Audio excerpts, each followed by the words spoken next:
거룩하신 아버지 하나님, 오늘 아침에도 저희들에게 귀한 은혜를 주시니 감사합니다. 오늘 저희가 다시 한번 주님께서 이스라엘 백성들을 애굽에서부터 건져내셔서 홍해를 건너 새로운 땅으로 향하게 하시는 그 귀한 말씀을 함께 공부하겠습니다.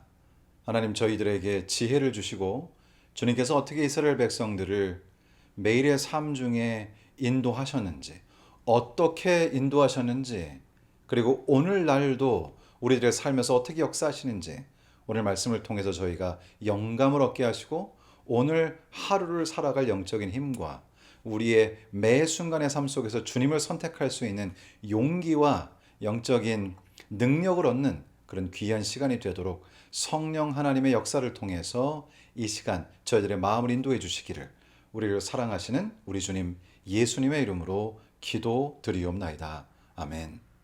1944년 6월 6일 세계 제2차 대전 중에 노르만디 상륙작전이라고 하는 아주 유명한 작전이 있습니다. 그때 연합군은 15만 명이 넘는 병사를 한꺼번에 이 영국 해협을 건너서 프랑스 해안에 상륙시키는 정말 엄청난 대규모 작전을 계획하고 실행하는데요. 그때 그 작전이 성공적으로 이루어지게 된 그 저변에는 상륙 지점, 시간, 순서, 역할이 이 15만 명의 군인들 전체에게 아주 조직적으로 전달이 됐고요. 수천 척의 선박, 항공 지원, 보급 부대가 다 분초 단위로 움직였습니다. 결국 이 작전에 성공한 것은 개인의 용기뿐만 아니라 철저한 조직력과 질서 덕분이었는데요. 저희가 출애굽기를 읽으면서 때로는 하나님의 역사하심에 초점을 맞추기 때문에 이스라엘 백성들 스스로가 어떤 역할을 했는지에 관해서 간과하기가 쉽습니다. 하지만 저희가 조금 자세하게 읽어보면 이스라엘 백성들이 어떻게 순종하여 정말 자신의 역할을 충실하게 다했는지를 알 수 있습니다. 출애굽기 13장 17절로 22절 말씀입니다. 바로가 백성을 보낸 후에 블레셋 사람의 땅의 길은 가까울지라도 하나님이 그들을 그 길로 인도하지 아니하셨으니 이는 하나님이 말씀하시기를 이 백성이 전쟁을 하게 되면 마음을 돌이켜 애굽으로 돌아갈까 하셨음이라. 그러므로 하나님이 홍해의 광야 길로 돌려 백성을 인도하심에 이스라엘 자손이 애굽 땅에서 대열을 지어 나올 때 하나님께서 이스라엘 백성들을 애굽 땅에서 인도하여 내실 때에 가장 가까운 길을 선택하시는 것이 아닙니다. 바로의 군대가 혹시라도 전쟁 상황이 벌어지지 않도록 주님께서는 다른 길을 사용하셔서 블레셋 사람들의 땅으로 가지 않고 주님께서 계획하신 길로 이스라엘 백성들을 인도하시는데 백성들은 그들의 길이 조금 이상할지라도 하나님의 인도하심, 모세를 통하여 주님께서 그들을 인도하시는 그 인도하심에 순종하여 아주 질서정연하게 주님의 인도하심을 따랐다는 것입니다. 사실 여기는 매우 간단하게 기록이 되어 있습니다. 이스라엘 자손이 애굽 땅에서 대열을 지어 나왔다고만 되어 있지만 이 말씀은 이스라엘 백성들이 아주 조직적으로 미리 잘 짜여진 계획 가운데 주님의 인도하심을 질서정연하게 따라갔다는 사실을 저에게 보여줍니다.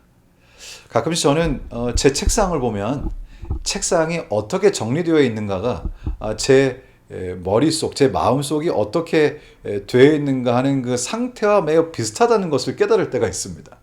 우리 주님은 질서의 하나님이십니다.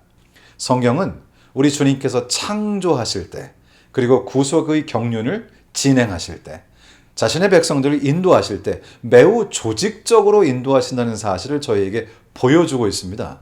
그래서 우리들은 그리스도인으로서 우리의 삶에서 화려하고 대단한 것은 아니지만 우리가 할 수 있는 한도 내에서 조직적으로 그리고 질서 정연하게 깨끗하고 깔끔하게 사는 것이 하나님의 뜻이라는 인상을 성경은 저희들에게 계속 주고 있습니다. 이스라엘 백성들의 역할이 있었고 하나님의 역할이 있었습니다. 이스라엘 백성들은 질서정연하게 조직적으로 주님을 따르고 하나님께서는 이스라엘 백성들을 구름 기둥과 불 기둥으로 인도하시고 주님의 인도하심을 정말 놀라운 초자연적인 현상들로 보여주시는 것이죠. 13장 21절에 이렇게 기록되어 있습니다. 여호와께서 그들 앞에서 가시며 낮에는 구름 기둥으로 그들의 길을 인도하시고 밤에는 불 기둥을 그들에게 비추사 낮이나 밤이나 진행하게 하시니 낮에는 구름 기둥 밤에는 불 기둥이 백성 앞에서 떠나지 아니하니라. 미국에 한 젊은 청년이 있었는데요. 유학생입니다. 항상 낯선 땅에서 혼자 공부를 하느라고 굉장히 좀 답답하기도 하고 두렵기도 하고 막막한 때가 많이 있었습니다.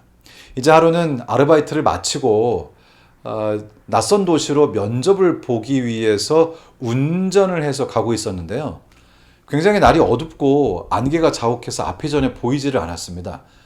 거기다가 내비게이션이 또 갑자기 작동을 안 하기 시작하는 것이죠. 사실 여러분 미국이라는 나라는 워낙 넓고 때때로는 전화기 신호가 잘 안 잡히는 곳도 있지 않습니까? 그래서 이 청년이 안타깝게도 전화기가 잘 작동하지 않는 곳으로 가게 됐고 내비게이션도 잘 작동을 안 하면서 굉장히 좀 난감한 상황에 처하게 됩니다. 그때 이 청년은 하나님께서 이 어려운 미국 유학 생활에서 하나님께서 자신의 삶을 지금까지 인도하셨다고 하는 사실을 상기하면서 하나님께 기도합니다. 하나님, 어디로 가야 할지 모르겠습니다. 제가 주님의 인도하심에 순종하겠습니다. 주님 저를 도와주세요. 그런데요, 이 친구에 따르면 갑자기 한 차가 속도를 줄이더니 이 청년의 차 바로 앞에 딱 와서는 그 비상등 깜빡이를 이렇게 켜고 마치 저를 따라오세요라고 하는 것처럼 이 청년 바로 앞에서 이렇게 운전을 해서 천천히 앞으로 가는 것입니다. 뭐 이유는 잘 모르겠지만 어쨌든 앞에 차가 있었기 때문에 이 청년이 그 차를 약 15분간 따라갔습니다. 그런데 정말 놀라운 일은 이 차 앞에 있던 차가 도착한 곳이 바로 이 청년이 면접을 보게 될 바로 그 회사 주차장이었다는 것이죠. 이 청년이 정말 사실 어디로 가야 할지 모를 때 운전을 하는데 앞이 보이지 않고 깜깜하고 안개가 자욱하게 끼고 전화도 되지 않고 그러면 얼마나 이 마음이 불안하고 두려움이 엄습한지 모릅니다. 사실 저도 미국에 살면서 이런 비슷한 상황에서 운전을 했던 적이 있었는데요. 정말 그 조마조마한 마음을 뭐라고 표현할 수가 없습니다. 그런데 정말 거짓말같이 한 차가 나타나서 깜빡이를 켜고 자신이 가야 하는 바로 그 목적지에 데려다주는 이 상황을 경험하게 됐을 때 이 청년은 차 안에서 정말 눈물을 흘리면서 하나님께 기도할 수밖에 없었습니다. 우리 주님께서는 지금도 우리의 삶을 인도하십니다. 이스라엘 백성들을 불기둥과 구름기둥으로 인도하신 주님께서 우리의 삶도 인도하신다는 그 사실을 잊지 않게 되시기를 우리 주님의 이름으로 기원합니다. 출애굽기 14장 11절과 12절의 말씀을 읽겠습니다. 그들이 또 모세에게 이르되 애굽에 매장지가 없어서 당신이 우리를 이끌어내어 이 광야에서 죽게 하느냐? 어찌하여 당신이 우리를 애굽에서 이끌어내어 우리에게 이같이 하느냐? 우리가 애굽에서 당신의 잃은 말이 이것이 아니냐? 이르기를 우리를 내버려 두라. 우리가 애굽 사람을 섬길 것이라 하지 아니하더냐? 애굽 사람을 섬기는 것이 광야에서 죽는 것보다 낫겠노라. 이 사람들은 이제 보통 저희가 섞인 무리라고 하지요. 애굽 사람들 중에도 따라온 사람들이 있고 사실상 진정한 믿음이 부족하지만은 그저 목숨 부지하기 위해서 기회를 노려 따라온 사람들도 있었습니다. 어쨌든 그러나 이들에게 있어서 가장 큰 문제는 무엇이었는가 하면 하나님께서 바로 이 시점까지 어떠한 기적적인 방법으로 그들을 인도해 오셨는가를 잊은 것입니다. 하나님께서는 10재앙을 내리셨고 정말 사람이 상상할 수 없는 방법으로 이스라엘 백성들을 인도하여 내어 여기까지 오게 하신 분이지요. 그러나 안타깝게도 그들은 그것을 잊고 불평하기 시작합니다. 우리가 과거를 잊게 되면 불평하게 되죠. 혹시 여러분 사시다가 입술에서 불평이 나오는 것을 경험하실 때가 있으신가요? 그렇다면 우리는 그때 이렇게 생각해 볼 수 있습니다. 아, 내가 또 나의 과거를 인도하신 하나님을 잊었구나. 저도 과거를 돌아보면 정말 하나님께서 저의 삶을 어떻게 인도하셨는지 정말로 표현할 수 없을 만큼 놀라운 방식으로 저의 삶을 여기까지 인도하셨습니다.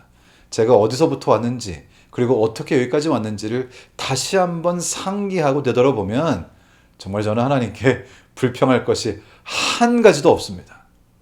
과거를 잊는 것, 나를 인도하신, 과거를 인도하신 하나님을 잊는 것, 그것이 우리에게는 가장 위험한 일이겠죠. 2001년 9월 11일 미국 뉴욕에서 세계 무역센터가 테러 공격을 받고 9.11 테러 사건으로 알려진 그 엄청난 사건이 있었습니다. 그때 수많은 사람들이 생사의 갈림길에 있었는데요. 그 중에 한 그리스도인 여성은 기도하면서 계단을 내려왔고 어찌됐든지 어떻게 결국 나와 보니 자기가 살아있는 것입니다. 그때 자신의 삶을 인도해 주신 그 주님께 이렇게 글을 썼습니다. 오늘 나는 살아있다는 것이 기적이라는 것을 배웠다. 하나님이 나를 지켜주셨다. 절대 잊지 않겠다. 그 이후로 이분은 이제 이 매일 감사 노트 쓰는 것을 습관으로 만들고 반복해서 매일매일 노트를 쓰게 되었습니다. 그렇지만 그렇다고 해서 삶에서 불평이 없거나 또 힘들고 지신다고 느껴지는 날이 없는 것이 아니죠. 그런데 항상 마음속에 어떤 불만이 생기든지 불평을 하고 있는 자신을 발견하든지 아니면 삶의 여러 가지 문제로 지쳐 있을 때 이분은 그 감사 노트를 엽니다. 그리고는 그 2001년 9월 11일에 썼던 그 노트의 끝부분을 항상 읽죠. 절대 잊지 않겠다. 절대 잊지 않겠다. 이 부분을 읽을 때마다 이분은 정말 다시 무릎을 꿇고 주님께 눈물을 흘리며 회개하고 감사의 기도를 드립니다. 하나님, 저는 또 잊고 말았습니다. 주님, 저에게 은혜를 주시사 주님께서 제게 하신 일을 잊지 않고 기억하게 하여 주시옵소서. 여러분도 오늘 한번 과거를 인도하신 하나님에 관해서 생각해 보시면 어떨까요? 우리 주님의 놀라우신 인도하심을 저희가 기억하고 되돌아볼 때 우리에겐 다시 믿음이 생깁니다. 저는 해보니까 정말 그렇더라고요. 과거를 인도하신 우리 주님을 생각하게 될 때에 저의 마음에 믿음이 생깁니다.